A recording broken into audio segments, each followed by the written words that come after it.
I'm really reluctant to start closing schools. Practically speaking, what is that going to cost? All changes will be made in the best interest of children. I'm Mark Leland with Fox 11's Project Education. The Greenbay Area Public School District is recommending the closure of 2 more elementary schools. Tank Elementary, which is behind me here on the west side, as well as Keller on the west side. Both schools would close at the end of the year. It's all part of the district's task force recommendation to shut down 10 schools in order to address declining enrollment and cut the school's deficit. I spoke with Superintendent Claude Tiller about the closings as well as a possible referendum to build yet another school. Here's what he had to say. You know, this has kind of been a piecemeal thing where, you know, the report came out, the recommendations, and we're kind of moving in baby steps, it seems like. What brought these 2 to the forefront at this time? So a couple of things that brought it to the forefront. Our goals has always been to provide students with the best locations and the best schools that they can be at. Tank is an older building, so it's time to move out of that building. It's also to provide students with better counselors, well, not better counselors, but counselors, a more comprehensive social workers, more staff. So when you combine schools together, you have more services for. So it was time for this to happen. It's always been there, but it was time to also move. It's also to address the deficit that we're heading into. So that was a big thing as we move forward. And that's a $7 million deficit. Yes, exactly, 7.7.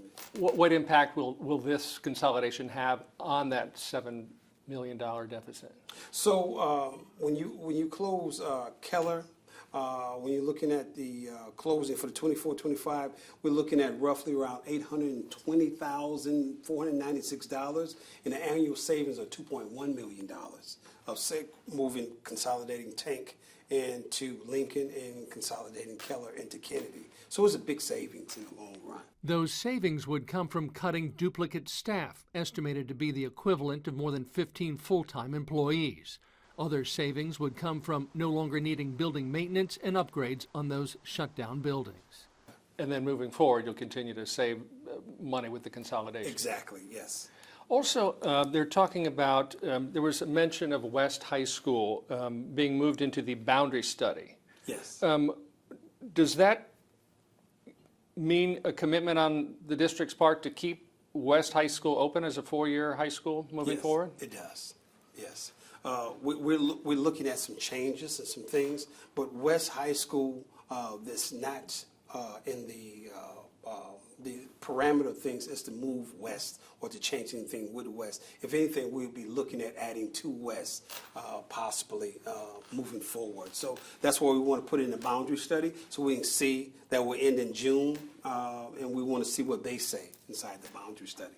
And is the plan still to close this administration building and move offices to west? Now that is still in the works, but it is to move DOB, the district office building. So we haven't looked at specifically where we're going to move, but it is to flat out the staff here and move this area to a different building. So that you are correct.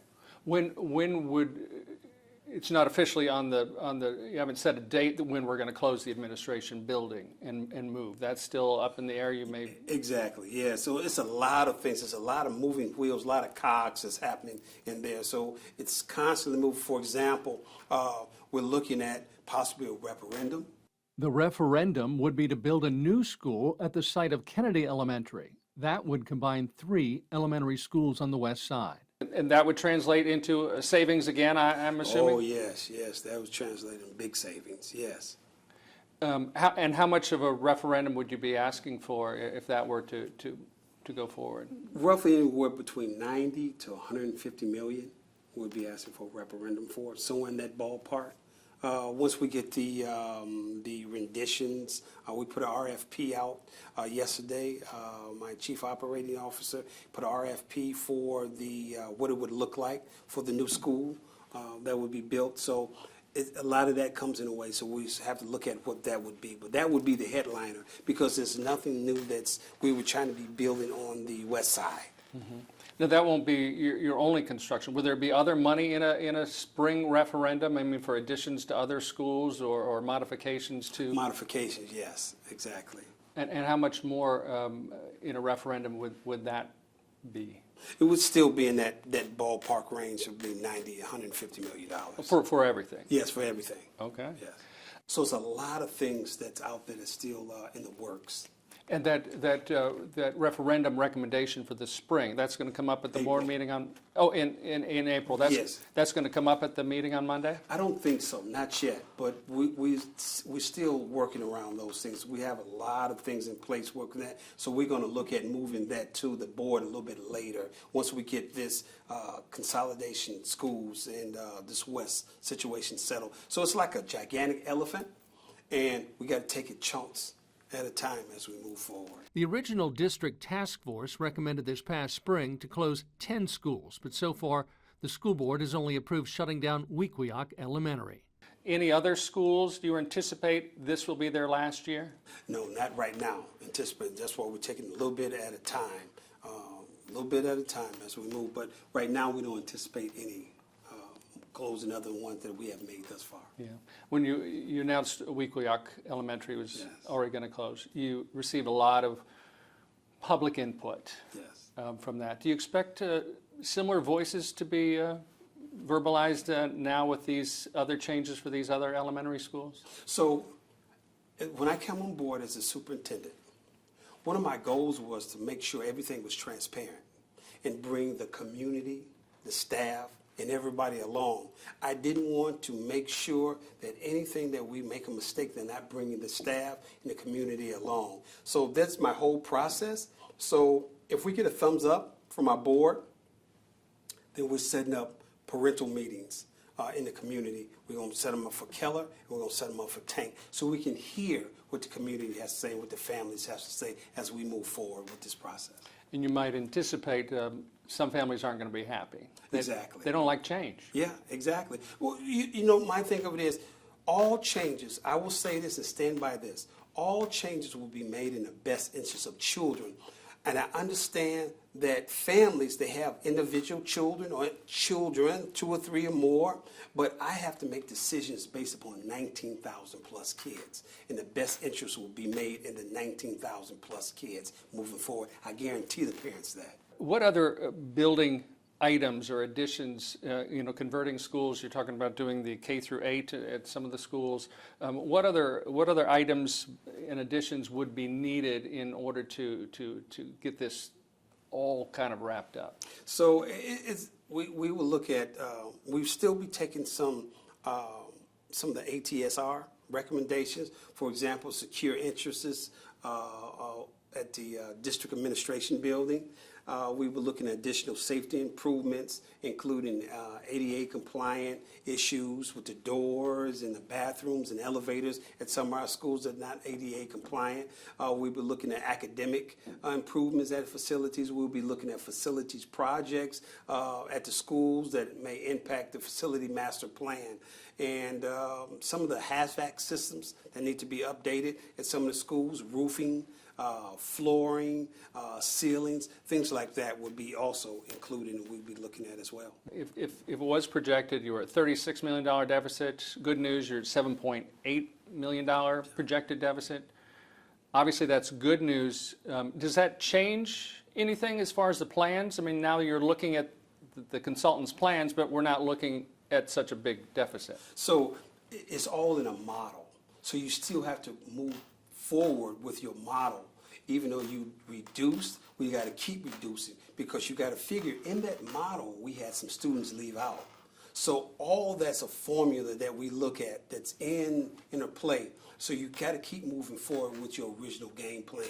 So yes, we would have to still consider moving forward with things. Okay. Do you get a lot of calls from parents because of all the changes that are coming up? This is the key.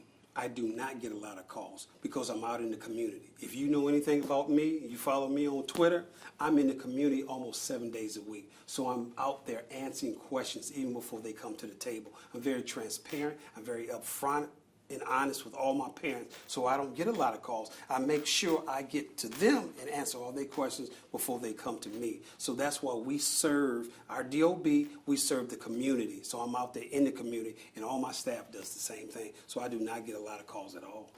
No doubt there will be a lot of discussion moving forward about all of these possible changes. Superintendent Tiller briefed the school board on these changes. Fox 11's Ben Krumholz was at the meeting and brings us the very latest. Mark, most school board members did not tip their hand on how they feel about these potential closures. However, at least one said he isn't sure yet how he'll vote.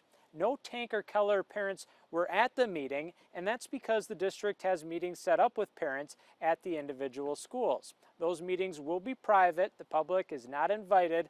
It's in an effort to facilitate conversation between the district and parents to get their true feelings on these schools potentially closing after this year. Now, how those meetings go will likely play a big role in how school board members vote. My team and I, we bring the staff along, we bring the parents along, we bring everybody along, so we're very transparent and upfront and honest, and that kind of helps as we move along this whole process. For several months, Tank and Keller elementary schools have been proposed to close as the Greenbay Area Public School District deals with a budget deficit and shrinking enrollment. However, Superintendent Claude Tiller says staff at the two schools took it very differently when they were told last week they could close at the end of this school year. Tank students and staff would be moving to Lincoln Elementary for next year. And we received a hand clap, so they're ready to go because they worked with the Lincoln staff over the summer school. So that was an easy move with them, and they was excited to move to a newer facility. Keller students and staff would be moving to Kennedy Elementary. That was a little different story. We had a little tears of Keller because they thought they had longer time before that would happen. They were expecting 2 to 4 years out. The difference is the school board passed a resolution in June that called for Tank to close and students to move to Fort Howard. That was changed to Lincoln to avoid adding on to Fort Howard. Keller has been proposed to move into a new elementary school built on the current Kennedy site. That new school, along with other enhancements throughout the district, is expected to be part of a referendum in April, which could cost anywhere from $90 to $150 million, depending on what the school board chooses to include. We're trying hard to give ample consideration and time for these populations to understand the change. The human piece is important to me. The money piece isn't unimportant to me, but at least at this moment in my mind, the human piece and the surprise factor is weighing more heavily on my mind than how fast we save that piece of money. District officials are recommending removing West High School from a referendum resolution that called for district offices and John Dewey Learning Academy to move into West. One little fear that's in the back of my mind has been that will just kind of fade away and this place will keep going and after we close the schools. I'm a little concerned about that, almost to the point where I'm second guessing, do I want to vote to close any more schools until we pass a resolution to close DOB? There's a lot of things that happen in this building that I think a lot of people aren't even aware of, and moving it is going to be incredibly expensive. So, I agree with James as far as having some kind of an accounting of what that's, practically speaking, what is that going to cost? Is there really a benefit to it? I'm not crazy about this building either, but it does serve a purpose literally every day. School board members seem to agree that they need more time and data before they vote to pull West from the referendum. District officials want to keep West open and have flexibility in case they want to do something else with the grade configuration there, like possibly move 7th and 8th grade international baccalaureate students into that building. The referendum question for April needs to be finalized by the school board by January. District officials say if taxpayers end up passing the referendum, they won't be paying more in taxes because older debt will be retiring as that new money is borrowed. Mark, we'll send it back to you. Thanks, Ben. We will continue to follow the developments and public discussions about school closures and consolidations in the Green Bay School District as part of our commitment to education here at Fox 11. Just look for our project education reports at fox11online.com. And be sure to subscribe to our YouTube page for more in-depth content. I'm Mark Leland for Fox 11's Project Education.